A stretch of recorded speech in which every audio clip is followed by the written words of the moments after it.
जब युद्ध में रावण की हार होने लगी, तब उसने अपनी अंतिम चाल चली। उसने 1000 ऐसे राक्षस रणभूमि में भेजे जिन्हें वरदान मिला था।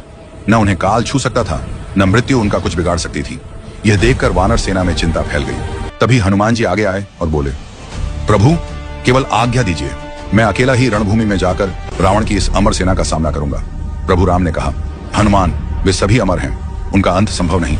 हनुमान जी ने विनम्र स्वर में उत्तर दिया, प्रभु अपने सेवक पर विश्वास रखिए, आपकी आज्ञा ही मेरा बल है। आज्ञा मिलते ही हनुमान जी अकेले रणभूमि में उतर पड़े। जब उन अमर राक्षसों ने हनुमान जी को अकेला देखा तो वे हंसने लगे और उसी क्षण भयानक युद्ध आरंभ हो गया। हनुमान जी एक एक करके राक्षसों को धरती पर गिराने लगे, लेकिन हर बार वे राक्षस फिर से उठ खड़े होते। तब राक्षस बोले, हनुमान, हमें मारना असंभव है, हम अमर हैं। रणभूमि छोड़ दो और अपने स्वामी के पास लौट जाओ। हनुमान जी शांत स्वर में बोले, मैं जाऊंगा अवश्य, लेकिन अपनी इच्छा से, और यदि तुम में साहस है तो सारे मिलकर एक साथ हमला करो। यह सुनते ही सभी अमर राक्षसों ने एक साथ हनुमान जी पर आक्रमण कर दिया। तभी हनुमान जी ने अपनी पूंछ को विशाल रूप दिया और पल भर में सभी राक्षसों को उसमें लपेट लिया। फिर उन्होंने उन्हें पृथ्वी से उठाकर आकाश में इतनी दूर फेंक दिया कि वे वापस रणभूमि में कभी लौट ही नहीं पाए। वे मरे नहीं, क्योंकि वे अमर थे, लेकिन युद्ध से सदा के लिए बाहर हो गए।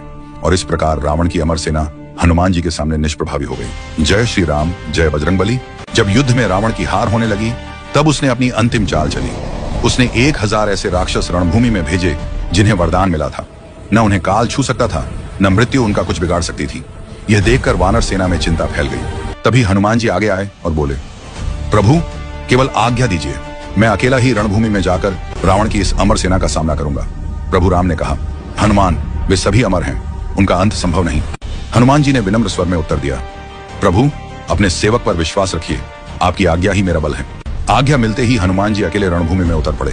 जब उन अमर राक्षसों ने हनुमान जी को अकेला देखा तो वे हंसने लगे और उसी क्षण भयानक युद्ध आरंभ हो गया। हनुमान जी एक एक करके राक्षसों को धरती पर गिराने लगे, लेकिन हर बार वे राक्षस फिर से उठ खड़े होते। तब राक्षस बोले, हनुमान, हमें मारना असंभव है, हम अमर हैं। रणभूमि छोड़ दो और अपने स्वामी के पास लौट जाओ। हनुमान जी शांत स्वर में बोले, मैं जाऊंगा अवश्य, लेकिन अपनी इच्छा से, और यदि तुम में साहस है तो सारे मिलकर एक साथ हमला करो। यह सुनते ही सभी अमर राक्षसों ने एक साथ हनुमान जी पर आक्रमण कर दिया। तभी हनुमान जी ने अपनी पूंछ को विशाल रूप दिया और पल भर में सभी राक्षसों को उसमें लपेट लिया। फिर उन्होंने उन्हें पृथ्वी से उठाकर आकाश में इतनी दूर फेंक दिया कि वे वापस रणभूमि में कभी लौट ही नहीं पाए। वे मरे नहीं, क्योंकि वे अमर थे, लेकिन युद्ध से सदा के लिए बाहर हो गए। और इस प्रकार रावण की अमर सेना हनुमान जी के सामने निष्प्रभावी हो गई। जय श्री राम, जय बजरंगबली।